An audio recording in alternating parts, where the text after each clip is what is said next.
לאיזה בית ספר אתה הולך? וואלה, לא יודע, מת. נמאס לי לחשוב על זה. גם לי. לא רוצה לעלות כיתה, שכולם התפצלו לאיזה 100 שנה. טוב לנו ככה, אז מה הבעיה? לאיזו תיכון זאת השאלה. לא רוצה את המורים על הראש, שתי בגרויות מתנות 3. אנחנו מתחילים לחשוש, לא רוצה להתבגר, להשלים, להסתגר, לקבל את זה ולוותר. אני לא רוצה להתבגר, לא רוצה להיפרד מחברים, רוצה להישאר בחטיבת המירים. חייבים להתקדם, להמשיך בחיים, לקחת אחריות, אנחנו מתבגרים. בקברי כולם עם טבע נאות, באורט יש עדיין תלבושות אחידות, בתפן כולם הולכים יחפים, לחדר מורים לא נכנסים. אני לא רוצה להתבגר, להשלים, להסתגר, לקבל את זה ולוותר. אני לא רוצה להתבגר. כל הבנות רוקדות ריקודים, בכדורסל הבנים לא תמיד מנצחים, אצלנו בשכבה כולם בצופים. וואו, איזה שכבה של מדהימים.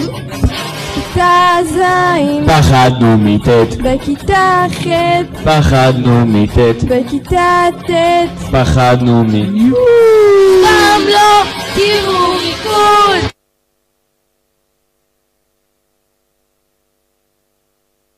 אני לא רוצה להתבגר, להשלים, להסתגר, לקבל את זה ולוותר. אני לא רוצה להתבגר.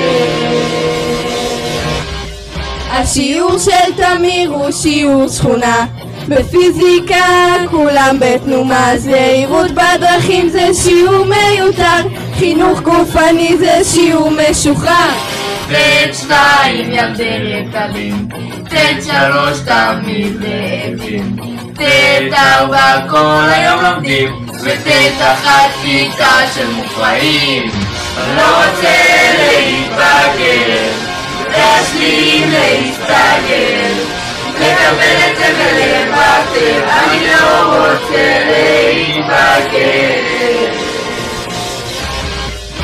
רוצה להכיר חברים חדשים, לצאת למסיבות, ליהנות מהחיים, תנאים מצוינים בחטיבה עליונה, לחוצת בית ספר זה בית.